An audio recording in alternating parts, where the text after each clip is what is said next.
Hi all, I'd like to do a new and interesting series on the evolution of chess style. I've always been interested in the history and culture of chess. I did various articles on the Barnet Chess Club site years ago, covering many of the major world champions. And I'm interested in, the schools of chess and how, chess was often influenced by the leading players at the time. But also you have great writers in the game like Nimzowitsch, who created a book called My System, which influenced generations after. Also, certain waves of enthusiasm, influenced chess activity. For example, there was a boom after the 1972 Fischer-Spassky match. I want to really trace the evolution of chess style, and I'm going to start off with one of the leading French players at the time.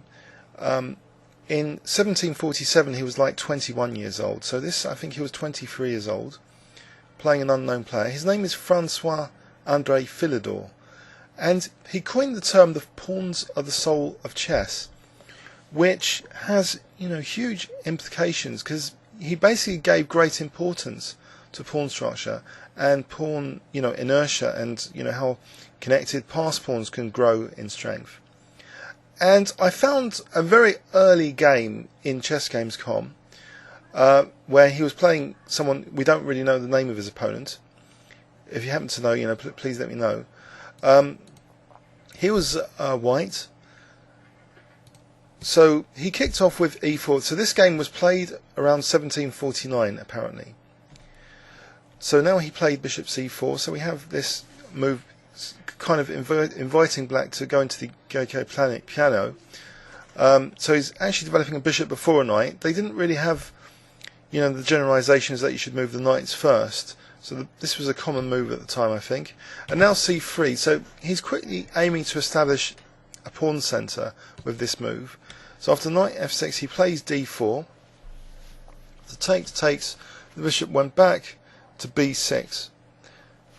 Theory wasn't developed that much. I think bishop b4 check is playable and more theoretical in that position, but I'm no great expert on the theory here. I just want to look in particular at this game at the contribution really that he was making, that the pawns are the soul of chess, and this game is an example of if that philosophy is encapsulated in this game. So bishop d3, so he's to d5 he's going to play e5, so he's taking care of his pawn chain basically. If he has a pawn chain on d4 and e5, which he does get now, and I've been saying that in a lot of blitz games recently, and often statistically I'm doing very well with this pawn chain. So he seemed to know back in 1750 the importance of pawn chains and greater space. White's got more aggressive pieces now. Although black's pieces are not too bad, this bishop, is not blocked in by anything. But the knight's a bit passive on e8, and this pawn means, it's difficult now for black to have a defensive knight on f6. So anyway, bishop e3. And now black does undermine the pawn chain at its head by playing f6. And Philidor plays queen d2, so he doesn't mind f takes e. After d takes, black now blockades the pawn with bishop e6. Now knight f4 was played. After queen e7, Philidor exchanged the dark square bishops off and castled. Black played knight d7. And now we see a move which has the clear implication of rolling pawns forward on the king's side. He plays knight takes e6.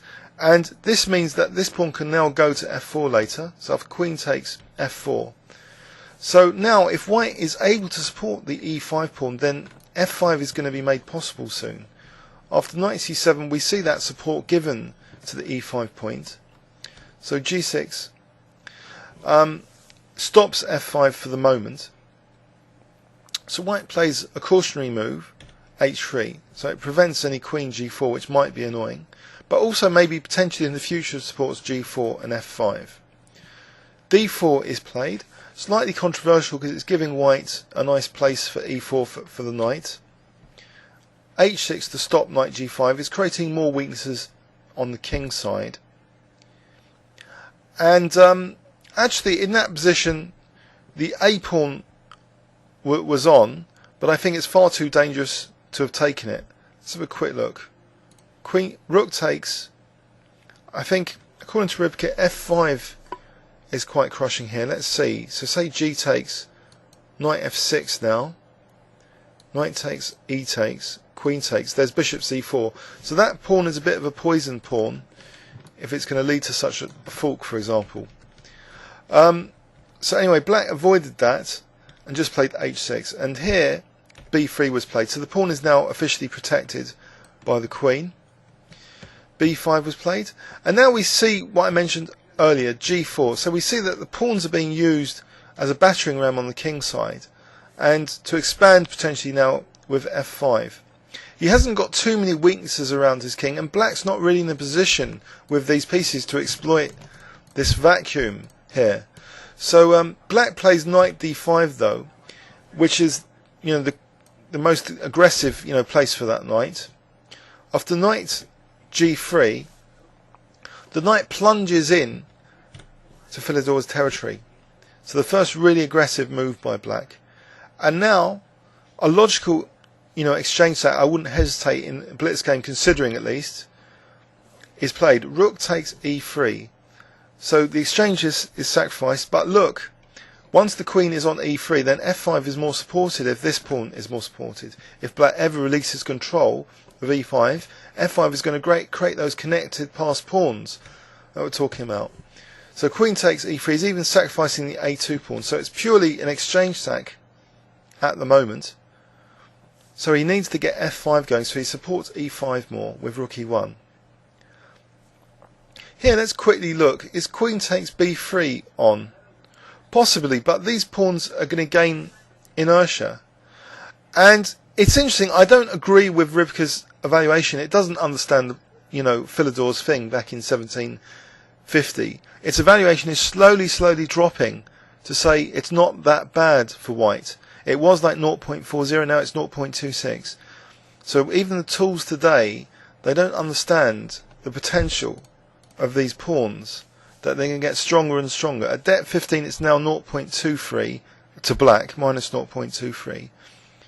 But I'm sure this would change if the computer was given more, you know, time to think about this position. I'm not going to let it though. Except this was actually played, queen takes b3, so queen e4 was played, and something has to be done about g6, so black plays queen e6. Now f5 is played, and we see the inertia starting on these pawns. Black took on f5 with the pawn, g takes. Now queen f7 is recommended by Ribka. What was actually played was queen d5. And here, you know, white's still not doing that badly inferior according to Ribka at a low depth. After queen f7, I don't know why that move would be considered that much stronger. I'm sure there's specific technical reasons here. But anyway, let's follow the game continuation and not talk about computers too much. Or too much technical analysis.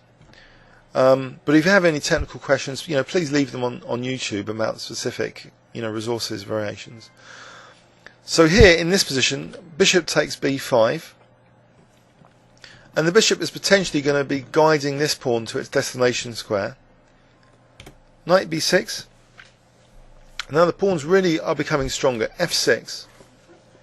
So in this game, it's not so much, you know, a fixed pawn structure as a kind of pawn structure which is leading to connected passed pawns in particular, which is winning the game for Philidor. And now, you know, even Ribka's starting to like white's position, saying it's equal at the very least.